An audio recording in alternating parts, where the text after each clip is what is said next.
Presento a Garnet Spears. En la foto que ves en pantalla tiene apenas 5 años. Desde su nacimiento, Garnet tuvo que afrontar serios problemas de salud. Esto lo sé según declaraciones de Lacey Spears, que como podrás intuir, es su propia madre. Pero bien, creo que es menester que hablemos de la persona mencionada. Lacey Spears desde muy joven entabló muy buena relación con los niños.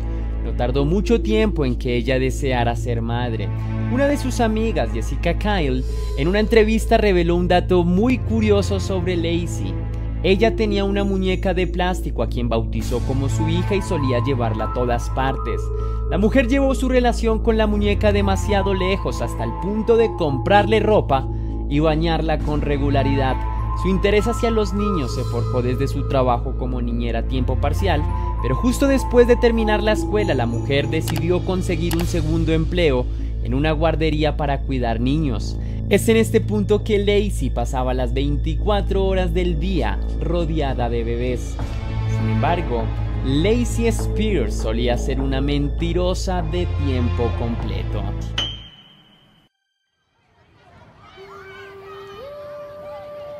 Cuando Lacey cumplió 14 años, le contó a su amiga Jessica que estaba embarazada y que en una semana sería el momento de dar a luz, aunque manifestó que estaba muy nerviosa por ese día.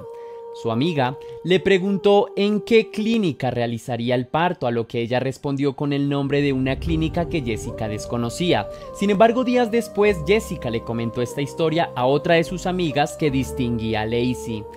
Aquí se enteró que Lacey estaba mintiendo porque la clínica que mencionó que sería la encargada de su parto no estaba en funcionamiento y desde hace varios años atrás había sido cerrada.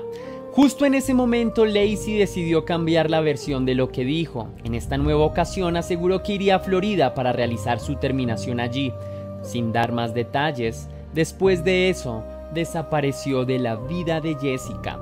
Podemos intuir que no quería seguir empañando con mentiras a su amiga y por eso lo hizo. Las personas que la conocieron decían que sus historias eran muy extravagantes y poco creíbles, por lo que terminaban tomando distancia de Lacey.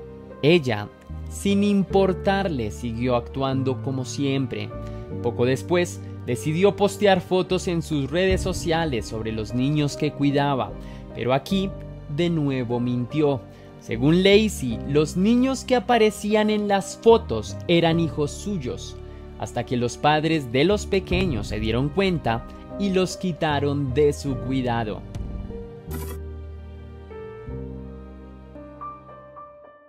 Cuando la chica logró quedar embarazada, no cambió su actitud de mentiras. Por el contrario, decidió agregar un poco de drama a su proceso para crear una historia. Para este momento, conocemos que Lacey había estado saliendo de forma sentimental con un hombre hace unos meses atrás. Así que me permito en presentártelo. Se trata de Chris Hill. Lacey quedó embarazada siendo una novia entre comillas de él, pues nunca hablaron seriamente del tema, pero actuaban como si lo fueran.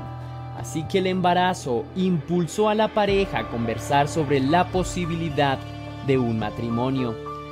Ambos se mostraron emocionados hasta el punto de hablar durante horas sobre cómo se llamaría el bebé y cómo harían hasta lo imposible por él. Sin embargo, unos días después, Lacey no volvió a ser la misma y cambió para siempre.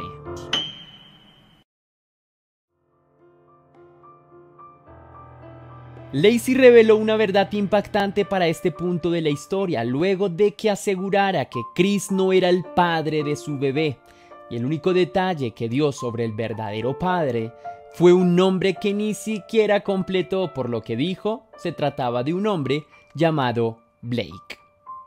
Así que de inmediato abandonó a Chris Hill. Lacey decía que amaba a Blake y que siempre lo amaría. Por esa razón quiso tener un hijo con él. Sin embargo, su familia nunca había escuchado de él. Aún así, a Lacey le daba igual y seguía insistiendo en que Blake era su alma gemela. Es en este punto que llegamos a la mañana del 3 de diciembre de 2008. En ese día Lacey daría a luz a su hijo a los 21 años de edad, y tan pronto vio a su hijo no dudó en postear fotos y videos con él. Se sentía orgullosa de poder cuidar a un niño. No sé si realmente era porque quería enseñar a su hijo en redes sociales en buen plan, o era adicta a la cantidad de reacciones que recibían sus publicaciones. Con las semanas, decidió abrir un blog en el que enseñaría la vida de su hijo y el proceso que lleva con él. Pero es justo aquí en el que empezaremos a descender en una historia realmente oscura. Las personas de su entorno querían conocer a Blake, el padre de su hijo. Ella en un comienzo ignoró estas peticiones, pero pocos días después explicó que su novio Blake había fallecido en un siniestro vial. Es muy extraño esto porque según Lacey era el amor de su vida, pero nunca posteó ninguna foto con él y además nadie lo conoció. Pero lo más extraño es que ni siquiera había sido registrado como padre en el certificado de nacimiento de su hijo. No pasaron 2 semanas hasta que notamos que Garnett, el hijo de Lacey, comenzó a enfermarse de manera abrupta y en su primer año de vida el pequeño visitó el hospital por más de 20 veces en periodos muy cortos de una visita a la otra. Es aquí que nos enteramos por las palabras de Lacey que Garnett no quería comer, se negaba a ello y cada vez que lo intentaba por necesidad biológica terminaba vomitando. El pequeño Garnett tuvo que ser intervenido quirúrgicamente 2 veces en el mismo año. En su primera cirugía se instaló un tubo de alimentación en su estómago. En la segunda se cerró una parte de su garganta con el objetivo de que el niño no vomitara lo que previamente había ingerido.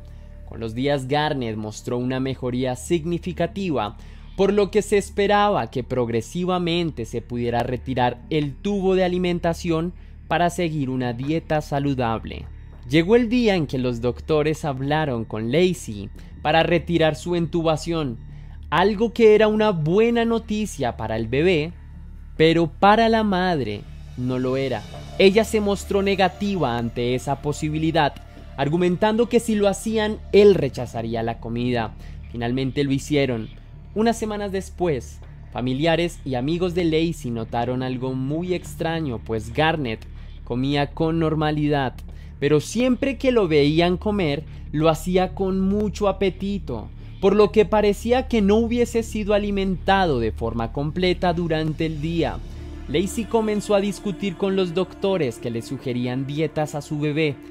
Nunca se mostró conforme, por lo que decidió cambiar de hospital por una y otra vez. Nada parecía gustarle de los consejos profesionales que recibía. Finalmente, Lacey se mudó a Florida, a la casa de su mamá. Solo duró unos días allí y volvió a mudarse con su hijo a una comuna de Nueva York. Allí se vinculó a un movimiento que promovía la comida orgánica y el trabajo con la naturaleza. Pasó un tiempo y Lacey publicó su nueva vida con su hijo. Todo parecía estar en orden, ambos se veían muy bien y las cosas daban esa esperanza de que estaban mejorando. Pero esto era solo una ilusión que generan las redes sociales. El pequeño Garnett nunca dejó de visitar diferentes hospitales y esta época no era diferente. El niño fue diagnosticado por unos doctores de Nueva York con la enfermedad de Crohn, que puede ser mortal y se caracteriza por severos dolores abdominales. También tenía enfermedad celíaca que afecta principalmente al intestino delgado. Posteriormente tuvo fiebres y convulsiones. En definitiva, el pronóstico era bastante oscuro para la salud de Garnett. Las dudas comenzaron a crecer luego de comparar la realidad con las redes sociales, pues en la primera, el niño estaba muy deteriorado en su salud, pero aún así se le mostraba en Facebook más que bien, algo que era muy sospechoso para la actitud de una madre. El 14 de enero de 2014, Lacey le contó a una amiga que su hijo estaba muy mal y tenía que llevarlo a la sala de urgencias. Al parecer el niño presentó una fiebre alta que se mezcló con serias convulsiones intensas en periodos cortos de tiempo, por lo que le pidió a su amiga que la acompañara y así fue. juntas decidieron llevar al pequeño al hospital. En un principio se creyó que el niño sufría epilepsia. Luego de un estudio con cámaras que duró 2 días, determinaron que el niño estaba bien y le dieron de alta, sin saber que unos minutos después la vida de Garnett cambiaría para siempre. El pequeño presentó los mismos síntomas de antes, pero cada vez eran más y más intensos. El niño entró de nuevo a urgencias y el equipo médico hizo todo lo que estuvo a su alcance, pero el cerebro de Garnett comenzó a hincharse hasta llegar a su cráneo. Esto provocó que el niño entrara en coma y desafortunadamente unos días después lo declararon muerto por un derrame cerebral. Lacey comenzó a informar a sus amigos en redes sociales sobre la situación, mostrándose muy afectada por lo sucedido. Todos sus contactos extendieron muchas oraciones por su complicada situación. Sin embargo, la amiga que la acompañó al hospital se mostró muy enojada y no empática, pues aseguraba que Lacey estaba fingiendo su actitud frente a la muerte de Garnett, pues ella creía que su amiga estaba más preocupada por los comentarios de Facebook que por la real situación de su hijo. Así que se le hicieron pruebas al menor para determinar con veracidad qué hizo que el niño se enfermara tanto, y en este punto se conocería la verdad.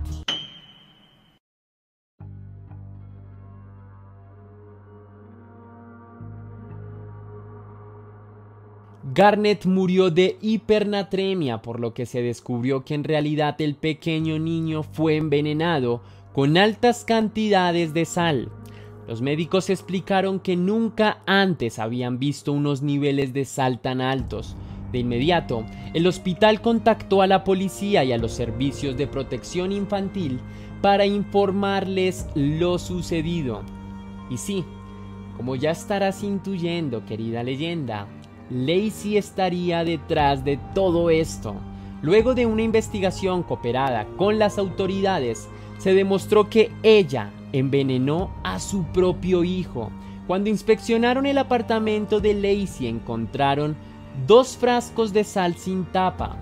Ambos ya estaban vaciados y después un vecino testificó que la mujer escondió el tubo de alimentación de Garnett y allí se encontraron partículas de sal en su interior. Y para empeorar las cosas, las cámaras del hospital que le dio de alta a Garnett por primera vez registraron un hecho inusual. Lacey esconde entre su brazo un tubo de alimentación y una sustancia sospechosa. Luego de ahí agarra al niño y lo lleva al baño. Minutos después regresa y el niño comienza a tener convulsiones.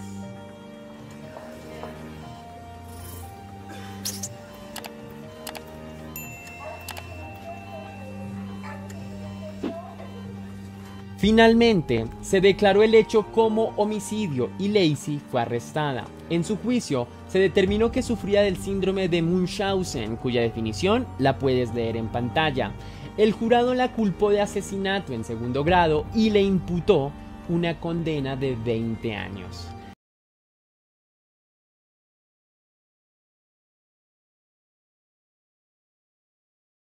Que viajemos a Carolina del Norte, Estados Unidos, y nos involucremos en la vida de la familia Lawson. Así que te los presento. Ninguno está sonriendo porque la vida de ellos siempre fue un misterio embriagado de perversión. Unos meses atrás, antes de que se tomara esa foto, Charles, de 43 años y padre de familia, actuaba de manera extraña. Solía quejarse de fuertes dolores de cabeza que le impedían conciliar el sueño. Pese a que intentó aguantar su tormento, terminó asistiendo a un doctor para revisar sus problemas de salud. El médico encargado fue C.J. Helsabeck en Danbury. Se supo que este le recetó un medicamento que no fue registrado en el historial clínico. Y es importante hacerse mención de esto porque probablemente aquí empezaría la raíz del problema que surgió más adelante. Charles Provenía de una familia campesina de escasos recursos, y la familia que procreó no era muy diferente a ello. Aunque con los años logró adquirir su propia casa, nunca dejaron de tener ausencias en el hogar. Siendo consciente de que su salario no era el mejor, se le ocurrió una extraña idea que consistía en realizar una fotografía profesional con toda su familia. Esto era inusual en las familias campesinas, pues implicaba toda una serie de hechos a los que no estaban acostumbrados, como salir de casa a un estudio profesional y recibir asesoría de un fotógrafo sobre cómo deberían posar, y eso era extraño para los demás miembros de la familia. Además que Charlie, como le decían por cariño, les insistió en que quería verlos a todos muy elegantes ese día. Y así fue. El hombre quería que esa sea la foto que los inmortalizará con el paso de los años.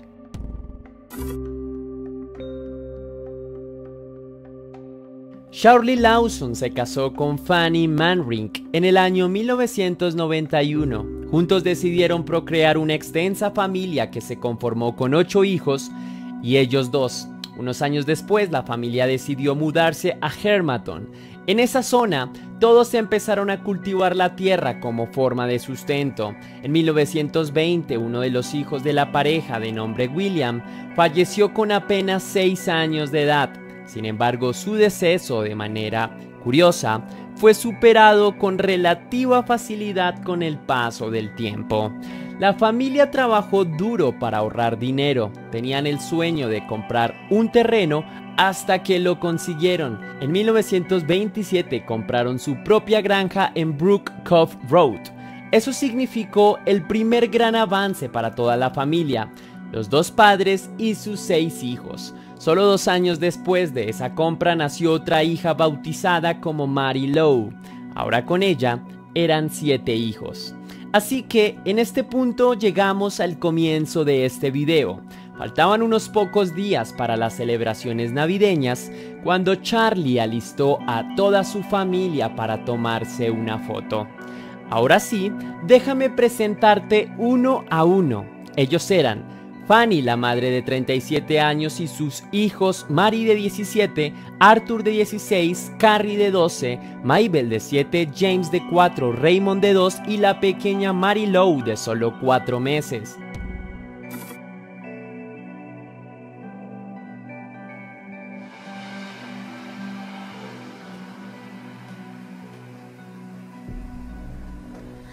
Era una mañana con mucho frío. El invierno era la única compañía.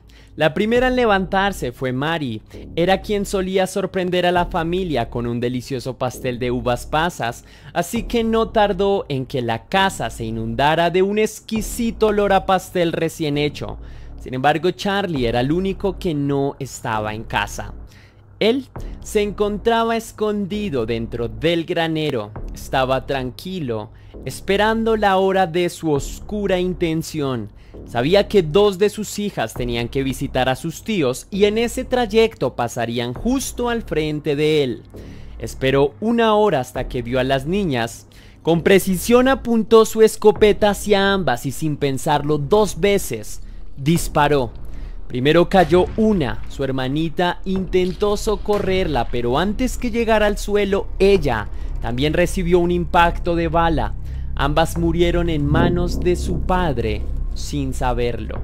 Charlie se acercó a ambas niñas, las arrastró hasta su granero, les puso una piedra como almohada y a ambas les puso sus manos sobre su pecho. Esto lo hizo sin una gota de remordimiento. Las víctimas fueron Carrie y Mabel. Luego se sentó en una silla por unos minutos mientras cargaba de nuevo su escopeta. Era el turno de Fanny, su esposa. La mujer se encontraba en la cocina de la casa preparando el almuerzo. Sin poder reaccionar, fue sorprendida por su marido con un disparo de su escopeta. De inmediato cayó al suelo sin signos vitales. Tras el fuerte estruendo, su hija Mary gritó de miedo y se acercó a la cocina para ayudar a su mamá. Pero antes de entrar a la escena del crimen, recibió un disparo que terminó con su vida de inmediato. James y Raymond fueron los únicos hasta el momento que entendieron que su padre estaba loco asesinando uno a uno, por lo que salieron a esconderse, pero de nada les sirvió porque su padre los encontró y a los dos les arrebató la vida a punta de golpes con su escopeta. Mary Lou, la bebé, comenzó a llorar desde su cuna. Sin poder moverse, Charlie llegó hacia ella y le quitó la vida con fuertes golpes en su cabeza que le provocaron una seria lesión de cráneo. Charlie llevó a todas sus víctimas al mismo lugar que dejó a las dos primeras. Los acomodó uno al lado del otro. Faltaba Arthur, el hijo mayor. Este fue enviado por su papá a comprar municiones para cazar conejos. No se supo si fue una casualidad del destino o si realmente su papá le salvó la vida, pero incluso algunos creen que lo alejó porque este solía andar armado y pudo haber reaccionado a tiempo y haber frustrado el oscuro plan de Charlie. Después de lo que hizo, el hombre entró en trance y no sabía cómo procesar lo que acababa de hacer. Se dispuso a caminar en círculos mientras sus dos perros le seguían en búsqueda de caricias. Finalmente se alejó de la escena del crimen. Horas después, Arthur tuvo que toparse con la horrible escena, los cuerpos de su familia arrojados en el suelo. Todos habían muerto, pero solo faltaba su padre. De inmediato lo buscó en casa pensando que pudo haber sobrevivido, pero al entrar solo vio un desorden caótico, pero no habían señales de su padre.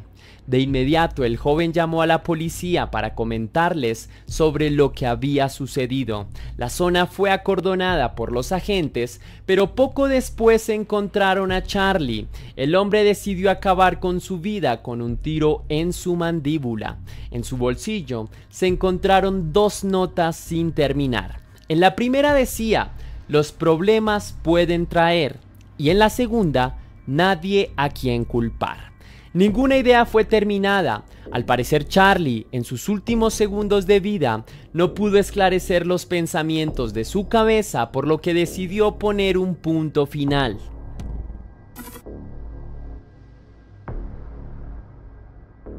Arthur y los oficiales tuvieron que trasladar los cuerpos en sábanas en medio de la nieve que atrapaba los pies en cada paso que daban en camino a la calle donde se ubicaban los coches fúnebres, y de ahí fueron trasladados a una casa mortuoria. Las autopsias de todas las víctimas estuvieron a cargo del doctor Helsabeck. Si recuerdas bien, al comienzo del video te comenté de este personaje. Se trataba del mismo doctor que trató a Charlie por sus problemas de salud. El doctor, junto a su equipo, extrajeron el cerebro de Charlie para hacer un análisis forense más minucioso. Luego, en un tarro de formol, lo trasladaron a otra clínica para realizar un análisis aún más profundo. El resultado demostró que el cerebro de Charlie era más pequeño que el de los demás y una de sus partes no estaba desarrollada de manera completa. Finalmente, el funeral se desarrolló el 27 de diciembre en el cementerio Browder. Hubo muchas personas que asistieron, entre las que se destacaban periodistas, amigos y familiares, sin dejar de lado las grandes multitudes de curiosos. Un detalle que conmovió de esta historia es que Mary Lou, la bebé de la familia, fue la única que no fue enterrada en un ataúd individual. A ella la dejaron en el ataúd de la mamá y reposaba en sus brazos. El caso fue tan viral que unos decidieron sacar provecho de tan despreciable crimen. Se trataba del hermano de Charlie, quien decidió abrir las puertas de la casa para realizar un tour y cobrar por las entradas. Y su negocio Era lamentable porque el hombre decidió no limpiar la casa que estaba inundada en sangre para que los curiosos pudieran tener una experiencia cercana con el crimen que terminó con la vida de la familia Lawson. Una de las atracciones más apetecidas por los curiosos de este caso era la zona donde se ubicaba el pastel que preparó la hija mayor para la cena navideña antes de que la tragedia se anunciara. Las cosas fueron aún más allá, luego de que algunos visitantes de la casa se robaran las uvas pasas del pastel como un recuerdo, como si se tratase de un amuleto del horror. El hermano no tuvo otra opción que tapar el pastel con una tapa de cristal y evitar el robo de sus elementos. Era rutinario que las personas que pagaban por ingresar a la casa salieran con una docena de fotografías por todas partes y muchos de ellos sonreían en las capturas. Muchas personas criticaron a Marion Lawson, hermano de Charlie, por su propuesta de negocio después de un hecho tan trágico, a lo que él respondió que tenía que cubrir los gastos de la granja y no la iba a dejar perder. La casa llegó a tal punto de atracción que incluso el famoso gángster John Dillinger visitó la casa en compañía de su novia y otra persona que también presentaba problemas con la ley. Al momento de salir de la propiedad, dejó una nota en la que escribió: "Me hubiese gustado conocer al norteamericano más buscado".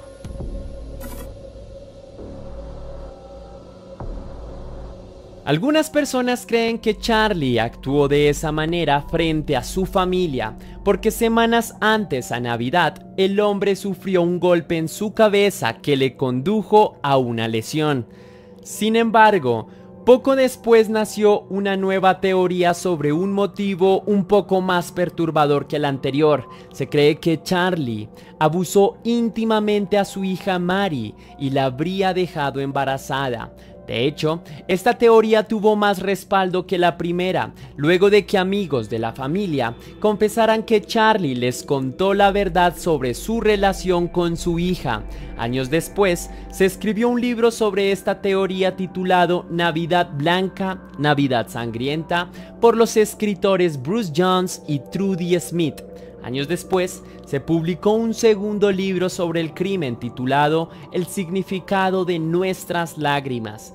En este se incluyó otro dato que reforzaría la teoría del abuso, pues se dialogó con una de las amigas más cercanas de Mary y según ella, su amiga, entre lágrimas le confesó que estaba embarazada por su propio padre. En esta conversación también se reveló que la madre sabía de la situación, pero aún así no tomó ninguna acción en pro del bienestar de su hija. Pero aún hay más, confesó que si Mary le contaba a alguien, Charlie los asesinaría a todos y esa fue su amenaza más contundente, lo que probablemente explicaría el trágico final de esta familia. En este punto de la leyenda, me gustaría regresar al inicio. Mira por última vez la última foto que se tomó la familia. Quiero que cuentes las personas que ves en la foto. Después de que lo hagas, debes encimar una más, que estaba en ese momento en plena gestación. Pero siento la responsabilidad de aclarar que esto no fue más que una teoría. En los resultados forenses no se reveló nada sobre esta información que agarró bastante popularidad. Arthur, el hijo sobreviviente, tampoco tuvo un final feliz. Después de la tragedia, comenzó a beber en exceso, la misma que lo condujo a estrellarse en su vehículo, perdiendo la vida y abandonando a su familia, su esposa y 4 hijos. Finalmente la propiedad fue demolida para darle paso a un nuevo inicio que deje en el pasado el crimen de Charlie Lawson.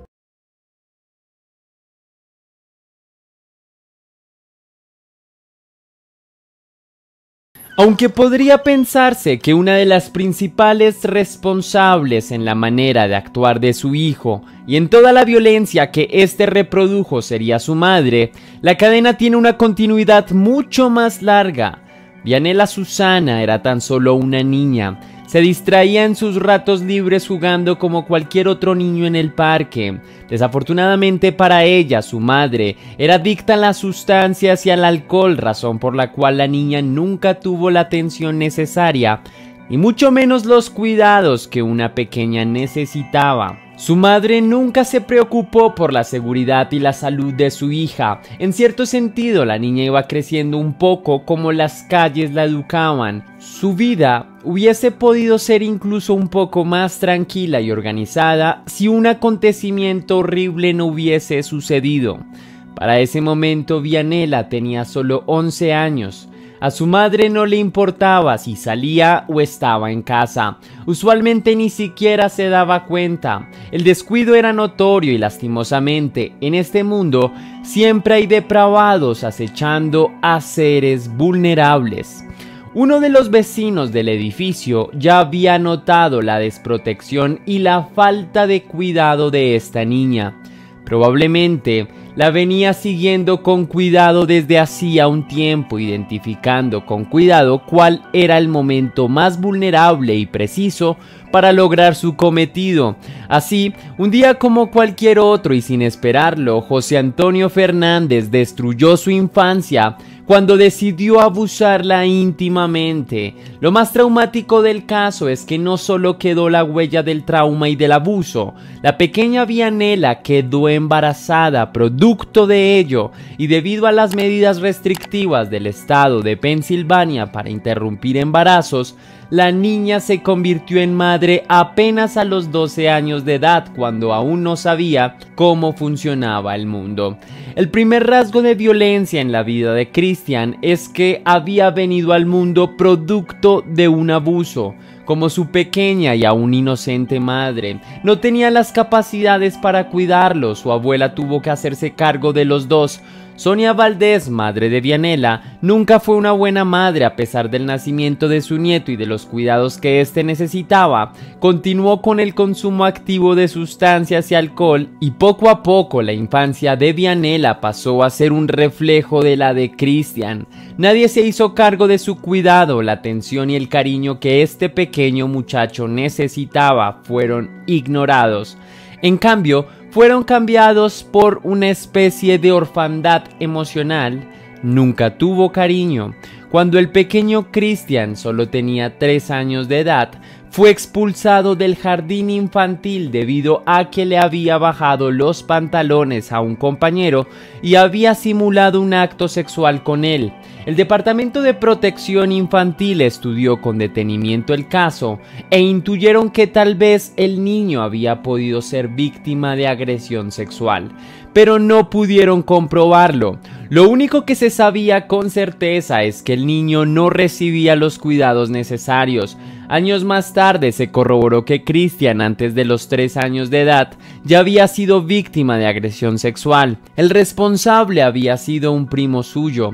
Otro de los sucesos más importantes que dejaban muy claro que el niño tenía una predisposición hacia la crueldad ocurrió cuando asesinó a un gato a sus 3 años de edad. La respuesta que el pequeño, aún inconsciente de su acto, es que el gato lo había rasguñado, razón por la cual decidió vengarse, reaccionando con una violencia desmedida, teniendo en cuenta la edad del chico. El primer contacto de Christian y su madre con la policía se produjo cuando el niño tenía también 3 años y su madre 14. Vianela se encontraba en casa de una de sus amigas más cercanas. El ambiente del motel en el que vivía junto a su madre la asfixiaba. No podía quedarse ahí, así que decidió salir y dejar al cuidado de su madre al pequeño Christian. En horas de la noche recibió una llamada de la policía.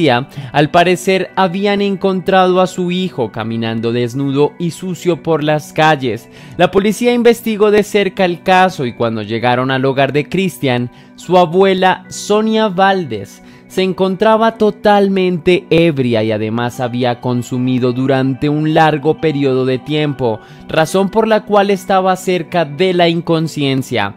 Otro de los elementos más repugnantes que encontraron es que el biberón del pequeño Christian se encontraba lleno de gusanos. Así que probablemente el niño había huido de la casa para buscar a su madre en busca de alimento. El Departamento de Protección Infantil impuso una demanda a Sonia Valdés por negligencia infantil y fue condenada a prisión. Por tanto, los dos pequeños, madre e hijo, fueron puestos bajo el cuidado de los servicios sociales de los Estados Unidos. Una vez Vianela cumplió la mayoría de edad, pudo salir libremente y tratar de hacer lo mejor posible con su vida y la de su hijo. Sin embargo, esta pobre adolescente nunca tuvo el mejor ejemplo de su madre y su vida había estado tan llena de catástrofes que sus decisiones no fueron las más acertadas. Entre los 19 y los 20 años, Vianela dio a luz a 3 hijos más y posterior a su último parto, contrajo matrimonio con Luis Alfonso Galarraga.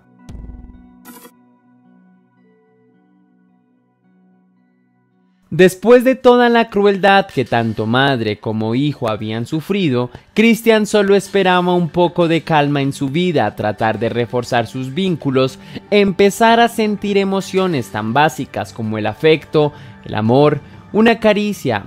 No obstante, las personas vulnerables terminan siendo siempre las más violentadas. Parecía como si una nube de desgracias avanzara al compás de su vida. El matrimonio de su madre fue una pesadilla más para el pequeño Cristian. Luis Alfonso sentía por el niño una especie de ira contenida, no solo por no ser hijo suyo, sino porque el pequeño despertaba en él toda clase de violencias y malos pensamientos. Fue así como este hombre empezó a agredir al pequeño. Cristian pasó de la desatención y desprotección a una violencia más cruda y directa. El hombre le propinaba golpes, humillaciones y, según testimonios posteriores, también abusaba de él íntimamente. La tormenta que hizo que el río de violencia interna de Cristian perdiera su cauce vino justamente de su padrastro. El individuo, como ya era costumbre, empezó a agredirlo, pero esta vez se veía un encono especial. Lo golpeaba con fuerza, como si quisiera acabar con su vida. No se conocen muy bien las causas, pero se podría intuir que fue la culpa. Ante la mirada inocente y como buscando respuestas que Cristian le debió haber mostrado, que Luis Alfonso tomó una decisión impensada y enfrente de sus hijos e hijastros se voló la cabeza con un revólver. La vida para Cristian era esto, una desgracia que lo perseguía y nunca lo dejaba tranquilo, y su única respuesta, aún quizás inconsciente, pero tan familiarizado como estaba, fue reproducirla.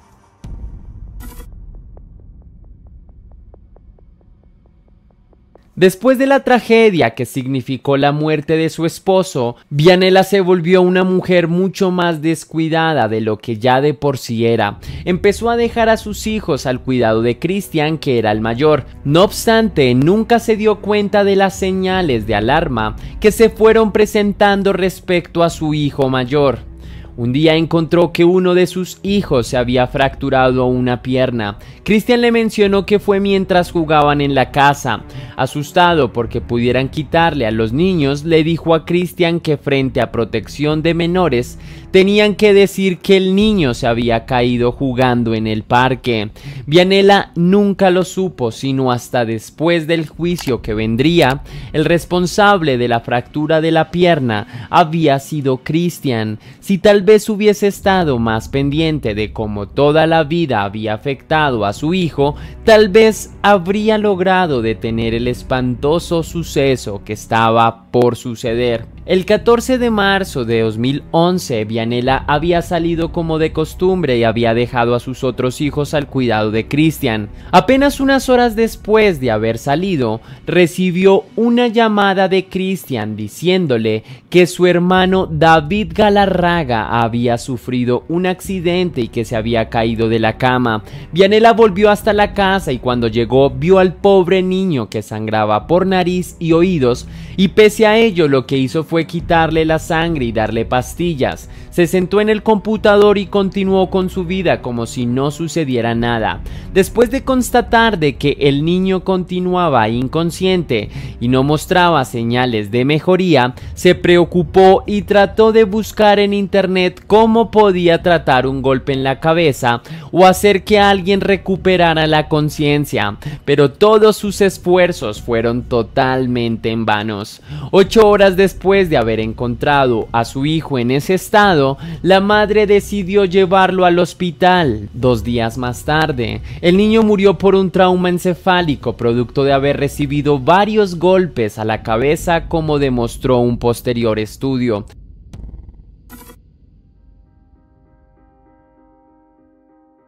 Después de haber llevado a David al hospital, la policía empezó con la investigación. El niño no podía encontrarse en un estado tan crítico por haberse caído de la cama. Vianela informó que el niño se había quedado junto con sus hermanos en casa y el encargado de cuidarlos era Christian. Al consultarle a Christian, él afirmó que efectivamente su madre ese día no estaba en casa y que su hermano se había caído de la cama.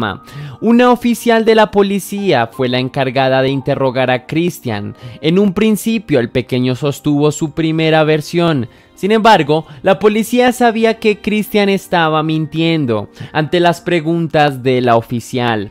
Empezó a sentirse confuso y su historia empezó a cambiar ligeramente. Posteriormente le dijo a la oficial que su hermano y él habían estado jugando con libros y que los libros le habían caído encima de la cabeza.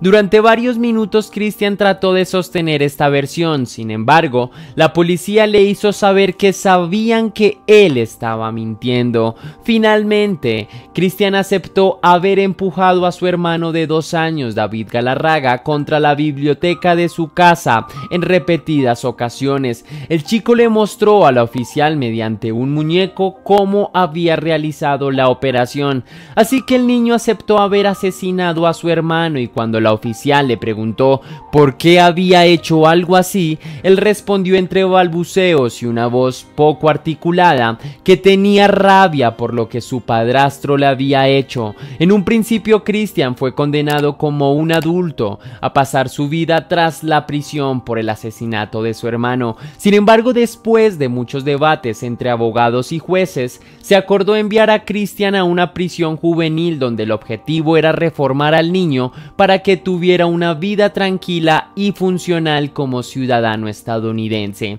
y se aseguraran de que no volvería a cometer ningún crimen. Hoy en día, Christian se encuentra bajo libertad condicional tratando de reintegrarse a la vida cotidiana junto con su madre y tratando de sanar las heridas dejadas por sus traumáticas infancias.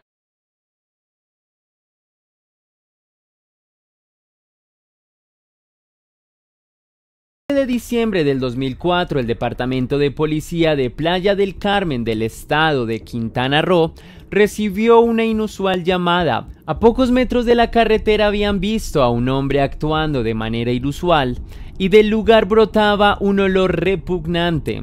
El agente de la policía, Alejandro Díaz, fue asignado y movilizó rápidamente a otros 7 miembros del grupo Jabalí para que lo acompañaran a realizar la investigación pertinente. Era una mañana nublada que auguraba el encuentro siniestro que tendrían en esa misma mañana.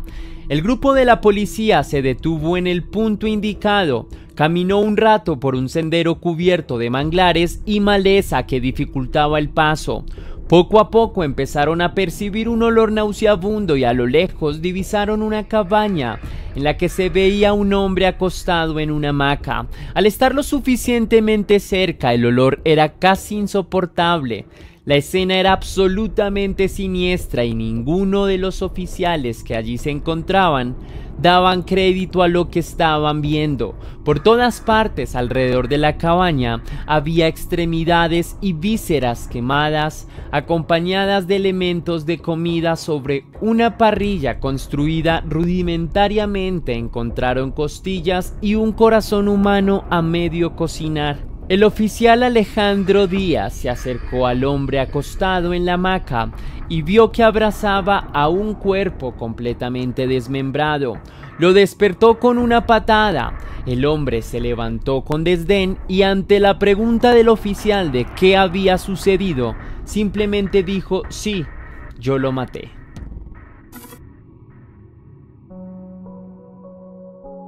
Gumaro de Dios Arias nació el 7 de abril de 1978 en el municipio de Cárdenas, en el estado de Tabasco. Era el hijo mayor de 11 del matrimonio entre Candelario de Dios y Ana Arias. Su infancia, muy lejos de ser la de un niño campesino como cualquiera, estuvo marcada por la violencia. Cuando solo tenía 7 años de edad y sin tener muy bien formada una noción de lo que era la vida, fue abusado por uno de sus tíos. A raíz de este acontecimiento, el niño empezó a desarrollar una crisis disociativa. No sabía muy bien con qué género se identificaba y en ocasiones actuaba como una niña y en otras como un hombre con delirios de pistolero. Poco tiempo después de este suceso, fue arrollado por un tractor y es a partir de este momento en el que todo empieza a venirse abajo en picada. El pequeño Gumaro empezó a consumir sustancias desde una temprana edad y se presume que padecía esquizofrenia. Para cuando llegó a la adolescencia ya tenía conductas sexuales desviadas. Mantenía relaciones íntimas con una yegua de la que decía estar enamorado y con quien confundía con una joven estadounidense. En algún momento llegó a declarar que quería tener hijos con ella. También en la región era conocido por su sexualidad y su promiscuidad. Besaba a casi todas las personas con las que se cruzaba e incluso se cree que por esta época debió haber abusado íntimamente de al menos una mujer. Ante la conducta desviada de su hijo, sus padres decidieron enviarlo al ejército para intentar corregir su problema con las sustancias y con sus problemas íntimos.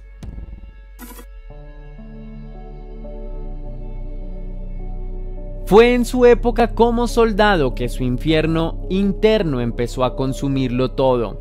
Un día cualquiera, una de sus tenientes lo molestó de manera insistente. Gumaro, cansado del comportamiento del teniente, se lanzó en contra de él y empezó una riña de la cual tuvieron que separarlos.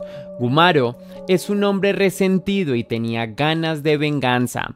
Por este motivo, una vez lo sacaron de la celda en la que lo habían metido, fue directamente a buscar al teniente. Una vez frente de él, sin remordimiento alguno, le clavó un cuchillo en el vientre y en las piernas en repetidas ocasiones y emprendió su huida.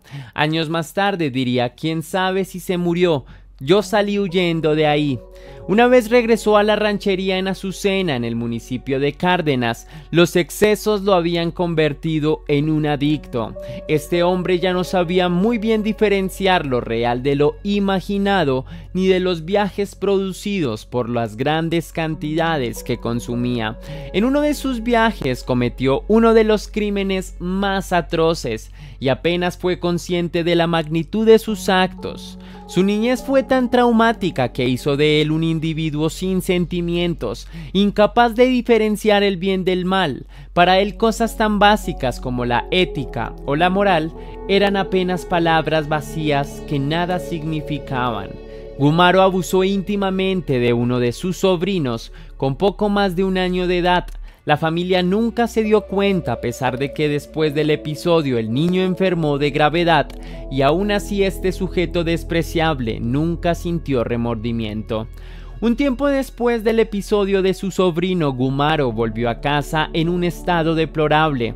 Evidentemente había consumido, como era costumbre, y toda su familia estaba al tanto de ello, pero esta vez con la ropa hecha harapos, con varios golpes y sangre en el cuerpo. Ante la pregunta de sus familiares, la respuesta fue que cogí a una monja y se puso agresiva. En esa especie de disociación en la que se encontraba, terminó contando lo de su sobrino, sin remordimiento y con una especie de desdén que denotaba al mismo tiempo superioridad. La reacción de la familia fue inmediata. Lo corrieron de la casa entre golpes. Para este momento Gumaro ya sabía que tarde o temprano iba a ir preso. Un día, mientras vagaba por la calle, fue llevado al penal de Cárdenas. En ese momento estaba convencido que sería arrestado por abuso, pero aparentemente su familia jamás hizo la denuncia. El motivo oficial de la detención fue por el hurto de una grabadora y 5 camisas. El hombre duró aproximadamente 1 año y medio en prisión. Nunca volvió a tener relación con su familia porque, aunque parezca increíble la ironía y de hecho nos muestra hasta qué punto este hombre era un total inconsciente, su familia nunca lo visitó durante su estadía en la cárcel. El año en el que salió de la cárcel y para no tener que encontrarse con su odiada familia, cambió de ciudad. Ahora este diablo andaba suelto y medio inconsciente, como siempre, por las calles de Chetumal, México, en el estado de Quintana Roo. Sería este mismo estado el epicentro de sus más macabros crímenes. En el año 2004 Gumaro se encontraba en Mahahual. De repente un hombre se le acerca con un machete y empieza a retarlo. Él lo dejó que siguiera insistiendo, pero mientras tanto iba calculando fríamente cuál sería su siguiente movimiento. No se iba a quedar nada más ahí parado mientras el otro lo acosaba. Años después, en una entrevista sobre este asesinato, Gumaro diría: "Cuando se apendejó, le quité el machete y madres que lo empiezo a cortar como pescadito. Vi cómo se desangró. Ahí lo dejé y me largué". Cuenta también que esa misma noche el espíritu del hombre se le apareció y que intentó con todas sus fuerzas pedirle a Dios que no se le apareciera nunca más. Sin embargo, se presume que Gumaro siguió escuchando la voz famélica de este hombre pidiendo venganza hasta el último de sus días.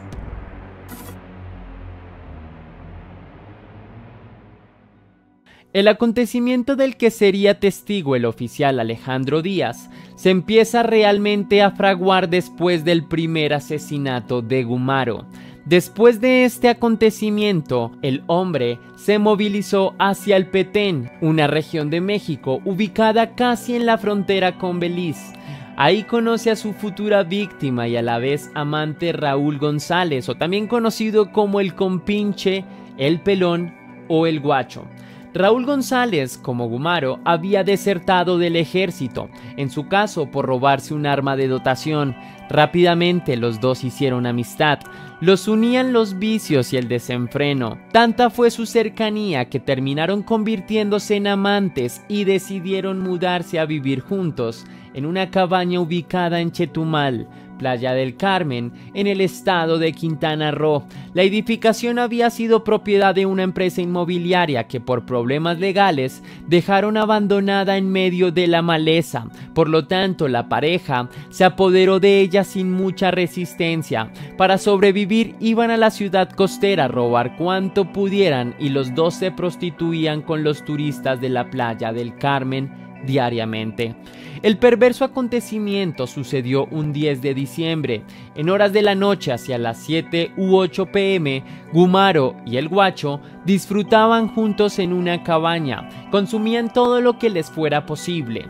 Una vez toda su dotación se terminó, Gumaro de Dios Arias recordó que González le debía un dinero, una suma aproximada de 500 pesos mexicanos. En esto le solicita a su pareja que le devuelva el dinero para que puedan continuar con su fiesta, pero el hombre le dice que no tiene el dinero. En un súbito ataque de ira, Gumaro, convertido en un completo demonio, pierde los cabales y empieza a golpearlo con un cable, pidiéndole de manera insistente que le devolviera el dinero, y ante las negativas de este, su ira no hacía sino aumentar. El hombre era un volcán en erupción. Fue tanta su ira que decidió ahorcar al hombre, que ya a estas alturas era un total indefenso. Casi inconsciente, Gumaro le solicitó una vez más los 500 pesos y la respuesta de Raúl González fue que se los había gastado. Absolutamente ido de sí mismo, Gumaro tomó un bloque de cemento que tenía cerca y aplastó la cabeza de su amante en repetidas ocasiones. Lo asesinó sin contemplación. Una vez volvió en sí y fue consciente de que había asesinado a su pareja, se apoderó de él una vaga pero poderosa intriga a qué sabría la carne humana. Esta intriga fue tomando forma hasta que se convirtió en determinación. Gumaro buscó entre lo que tenía a la mano y encontró una espátula. Con ella abrió el estómago de González y extrajo las vísceras. Cortó un trozo de su pierna en donde tenía tatuado el nombre de una mujer y con una fogata empezó a asar varias de las partes.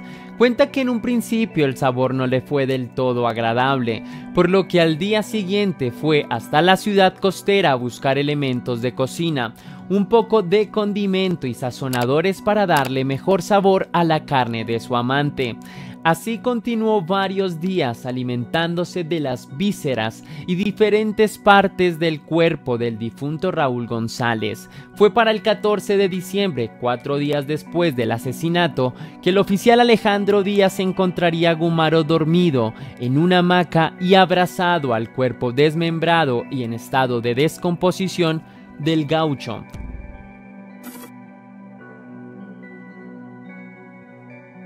Inmediatamente después, Gumaro fue trasladado al penal de Playa del Carmen, donde confesó sin asomo de remordimiento que había perpetrado el asesinato y que no sentía ni la sombra de remordimiento por haberlo hecho. Cuando llegó a la cárcel, toda la prisión temblaba de miedo y ninguno de los carcelarios aceptó compartir celda con él. Ante esta situación y dándose cuenta del poder que tenía, Gumaro empezó a sembrar el terror diciendo que extrañaba el sabor de la carne humana. Incluso en un momento llegó a cortarse una oreja para comerla para asustar a todo preso que lo molestara. Años más tarde fue trasladado a un hospital psiquiátrico, dado que el juez no lo consideró como un criminal, sino como un enfermo mental que tenía que ser monitoreado constantemente por psiquiatras. Posteriormente, fue trasladado al Centro de Readaptación Social de Chetumal, donde fue recluido en una celda donde permaneció aislado. Una vez llegado al Centro de Readaptación, se le practicaron exámenes de salud. Los resultados arrojaron no solo un diagnóstico, sino también su condena. Gumaro padecía VIH, por lo que sus años estaban prácticamente contados. Dicen que además el hombre nunca recibió los tratamientos ni las atenciones necesarias. Gumaro murió el martes 11 de septiembre de 2012 en el Hospital General de Chetumal a causa de su enfermedad.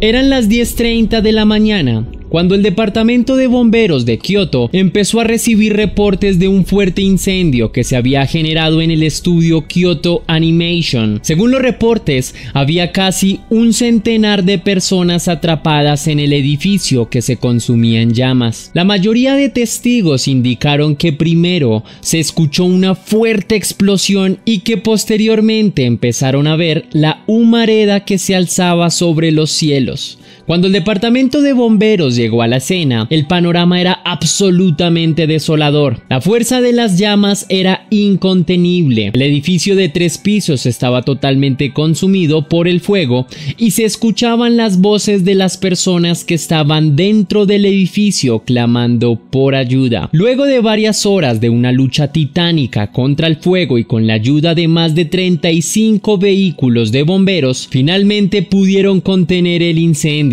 Sin embargo, todavía no sabían qué había sucedido con la gente que se encontraba allí adentro. Una vez apagado el fuego, el cuerpo de rescate entró con rapidez al edificio. Por todo lado se encontraban cuerpos calcinados, muchos de ellos sin vida y otros al borde de la muerte. El escenario más macabro lo encontraron cuando subieron al 3er piso, en la escalera que conducía a la azotea y por donde aparentemente la gente había tratado de escapar. En ese pequeño espacio había centenares de cuerpos que se amontonaban uno sobre el otro, la mayoría de ellos prácticamente irreconocibles por la cantidad de quemaduras a lo largo de su cuerpo. Según la posterior información de las autoridades competentes, en el momento del incendio se encontraban en el edificio alrededor de 70 personas. De esas 70 personas, entre hombres y mujeres que asistieron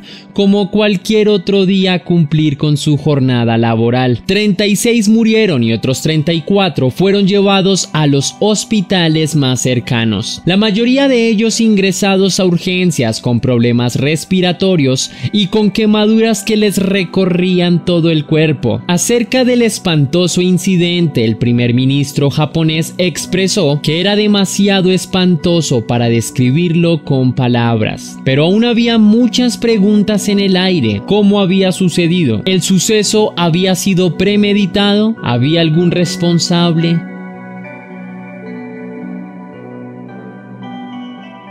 Mientras los bomberos luchaban contra la acometida del fuego que abrazaba el edificio de Kyoto Animation, las autoridades encontraron en las inmediaciones del incendio un hombre que aparentemente había logrado escapar. Tenía varias quemaduras a lo largo del cuerpo y estaba al borde de la inconsciencia. La reacción de la policía fue llevarlo lo más pronto posible al hospital más cercano. Tal vez el hombre podría ser el testigo más importante y podría brindarles información sobre la causa del incendio. La ambulancia llegó, el hombre fue subido con urgencia ya que su estado era delicado por sus quemaduras. Durante el trayecto, el hombre empezó a ser tratado inmediatamente. Aún así, algunos agentes de la policía lo acompañaron en el trayecto y empezaron a realizar las preguntas pertinentes que los ayudaran a aclarar cuál había sido la raíz del suceso. La sorpresa de los policías y de los enfermeros que lo trataron fue mayúscula cuando, sin esperarlo, el hombre confesó haber sido el perpetrador del incendio. En medio de su delirio casi inconsciente, dijo que la empresa de Kyoto Animation había plagiado sus novelas y que por eso había tomado la determinación de encenderlos a todos en llamas. La policía quería seguir realizando preguntas. Querían tener la certeza de que este hombre de mediana edad realmente estaba diciendo la verdad y no se trataba de un delirio provocado por la falta de oxígeno. Sin embargo, les fue imposible continuar con las indagaciones debido a los sedantes que se le habían suministrado. El hombre cayó en la total inconsciencia. Las preguntas tendrían que esperar, pero al parecer ya tenían al principal responsable de este macabro crimen.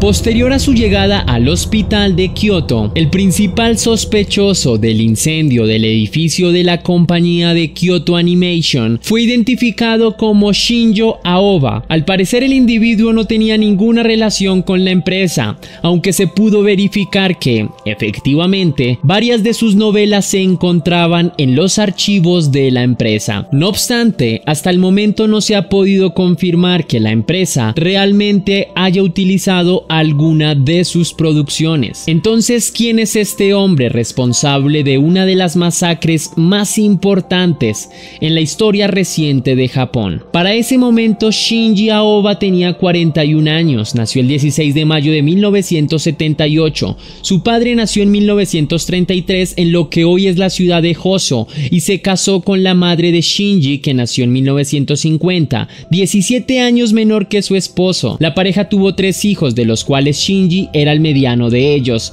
La infancia de Shinji, a diferencia de la mayoría de casos de asesinos, no estuvo marcada por una violencia física o psicológica. Shinji en su infancia sufrió otro tipo de violencia, estructural y palpable, muy común a lo largo y ancho del mundo. Shinji supo desde niño que eran las carencias. En su casa siempre se comía lo necesario o a veces ni siquiera se comía. Su casa, que su padre heredó del abuelo, que según cuentan terminó con su vida después de ser diagnosticado con cáncer, era precaria en todos los sentidos.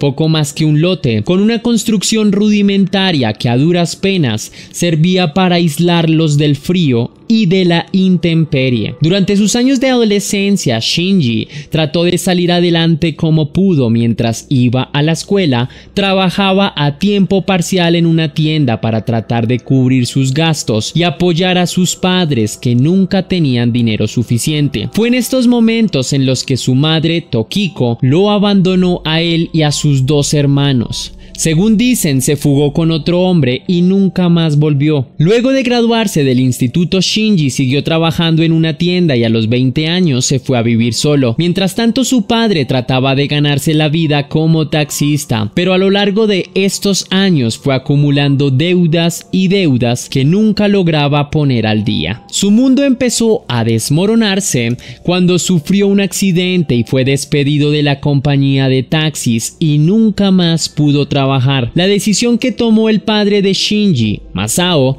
fue seguir el ejemplo de su padre, tomando la decisión de poner un punto final a su vida. Por 2 generaciones consecutivas, 2 miembros de la familia habían tenido el mismo destino, pero este singular suceso no se detendría aquí. Mientras Shinji trataba de seguir su vida como podía, pagando el alquiler con lo que le dejaba la tienda, su hermana mayor continuó viviendo en el lugar donde habían vivido con su padre. Se ganaba la vida también en una tienda que no le dejaba demasiado dinero, y durante todo este tiempo al parecer no tuvo contacto con su hermano. El paradero de ella vino de fuentes inesperadas. Una vez se dio a conocer el incidente de Kyoto Animation, un sacerdote informó que la hermana de Shinji Aoba, aproximadamente 10 años atrás, había llegado a su templo en condiciones precarias y en medio de delirios, diciendo que estaba poseída por un demonio. El sacerdote nunca le realizó un exorcismo que ella quería que se le practicara. Al día siguiente, el sacerdote se enteró de que la chica que el día anterior había solicitado su ayuda había puesto un punto final a su vida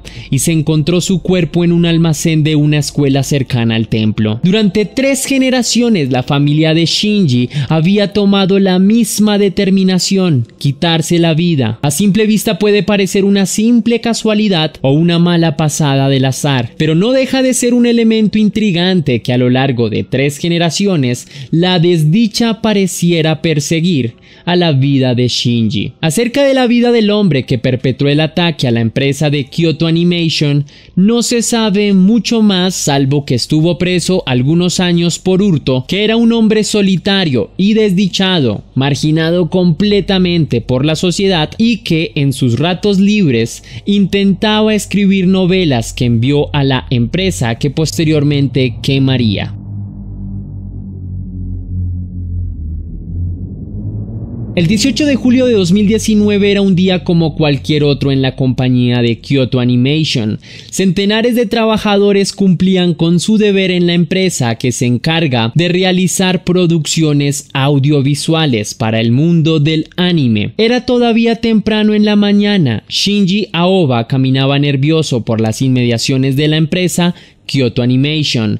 Su decisión ya estaba tomada. Le arrebataría la vida a aquellos que le quitaron sus sueños y lo mantenían marginado de la sociedad. Se acercó a una estación de gasolina donde llenó 2 galones, pagó y fue caminando tranquilamente hasta las puertas de la empresa. Ingresó a la compañía, bloqueó todas las salidas posibles y en un arrebato de odio que llevaba concentrado a lo largo de toda su vida, comenzó a rociar gasolina a todo cuanto tuviera alrededor: puertas, computadores, oficinas, escaleras. Quería ver el mundo entero arder y empezar a gritar: morirán todos. Cuentan incluso que las personas que trataron de detenerlo terminaron rociadas con gasolina. Todo estaba listo, solo faltaba un pequeño chispazo para que los culpables de acabar con su última esperanza en la vida quedaran reducidos a cenizas. Así que, en un momento casi teatral como de director de orquesta, saca de su bolsillo un encendedor y todo explota en llamas. Por un momento la empresa se convierte en la mismísima sucursal del infierno. Todo queda reducido a un ruido sordo, a un bramido de ultratumba, y en medio de la confusión, las personas que allí se encontraban dentro trataban desesperadamente de huir del fuego que los amenazaba, que se elevaba por todo lo alto como un demonio hambriento. No obstante, sus esfuerzos en la mayoría de los casos fueron totalmente en vano. Las puertas estaban selladas y a lo lejos se escuchaban los aullidos de la gente, que a su vez veían cómo sus cuerpos se consumían en llamas mientras otros caían al piso ahogados por la falta de aire. Shinji Aoba no era ingenuo y había planeado con anterioridad su escape. Con lo que nunca contó es que uno de los empleados del estudio de animación se agarraría a él y lo seguiría, razón por la cual su cuerpo quedó al borde de la muerte. Después de varios meses en recuperación y luchando constantemente entre la vida y la muerte por todas las quemaduras que sufrió su cuerpo, Shinji Aoba continúa siendo vigilado por médicos y policías y espera ser llevado a juicio, donde será condenado por este atroz crimen cometido. Esto ha sido todo por el video de hoy, leyenda. Es sin duda un caso que nos muestra cómo las precariedades y la marginación social pueden llevar a un hombre a cometer un acto tan salvaje como este.